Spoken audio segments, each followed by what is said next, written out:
Look, y'all, my 12-year-old is a whole mood.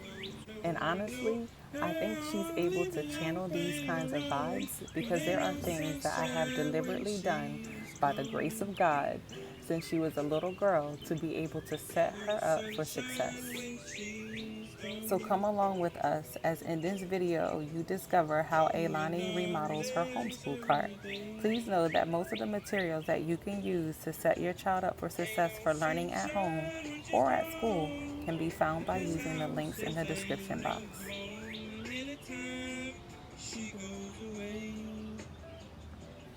So here is what Ailani's homeschool cart looked like at the end of June at the very end of her 6th grade year. So I thought it would be a great motivator for her to remodel or organize her materials that she would use for her 7th grade year that will be starting in a few short weeks. Yes, a few short weeks because we homeschool year around. So here's what her cart looked like before. This particular cart I picked up from Bed Bath & Beyond using a coupon that they send in a circular, but you can actually find ones similar and cheaper right at your local Aldi's if you have that in your area. Now, I don't want you to think that you have to go out and buy things new. A lot of what you see here on the table was just shopped from around our house or from things that I never used from previous projects, except for this stuff right here. These are from my favorite store, the Dollar Tree. These are magnetic things that you can put on the cart to make it look really cute, and I thought she would enjoy having these. Otherwise, these glass jars I collect from around the house are great for using storage options. Now, I am using glass because Ailani is 12, but if you have a little one, you could also shop cups from around your house to store their materials in.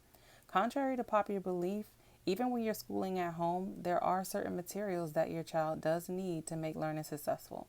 So having jars like these will actually help them keep everything organized and everything will have a home in the cart. These storage bins I picked up from the Target dollar spot. I've had them laying around the house for a while from the baby's nursery closet. A quick homeschool tip is to contact your local school teachers. You'd be surprised what they throw away at the end of the year. These I found in the trash when I was cleaning up my classroom as the school year ended. So I say all that to say, you don't have to buy anything. All of this came from around my house, including these. Check out the video here on the channel with my Dollar Tree hacks. Let's go check out to see how Ailani decides to use all of these things I shopped from around our house to organize her materials for her 7th grade year. First, what I'm doing is I am taking everything out of my cart. Now that I've cleared everything out, I'm going to see which items I want to use in the cart.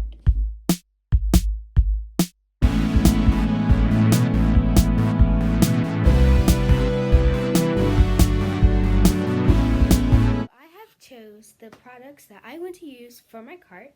So first we have these magnetic tins, and they stick to the side of my cart, and you can open them up and put things inside of them, just like so. The next thing I decided to use is these Pom-Pom Magnets. Just magnets, so you can't store anything inside.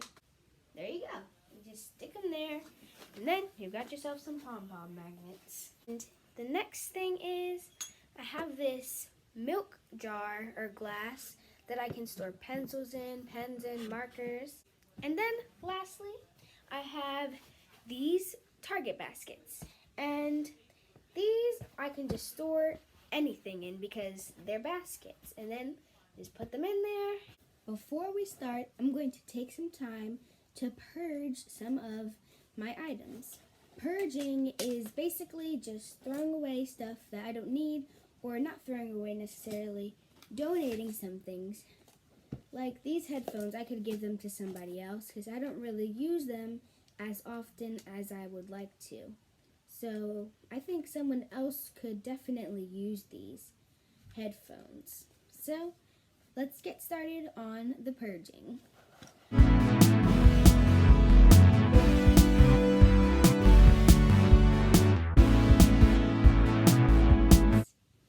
This is a Republic Bank 5 for 5 club.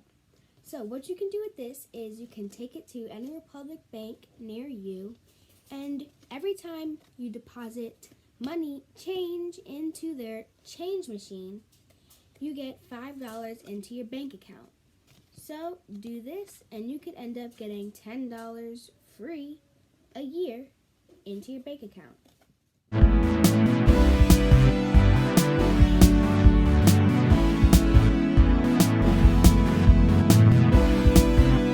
So these books, as you can see, they're named Building Wealth, and me and my mom, we use these and we go through them so we can know what's good for your business and what's not. And this book is from the Federal Reserve Bank of Dallas, and I think that it is very helpful and very interesting.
Is my homeschool cart. Now, back to the vibes we want to create when our children are learning at home.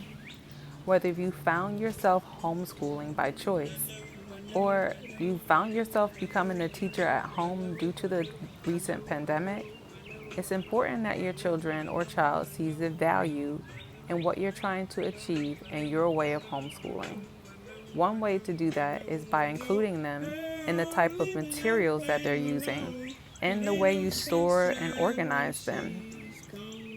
I find because my child has already had the public school experience, there are certain things that she tends to miss.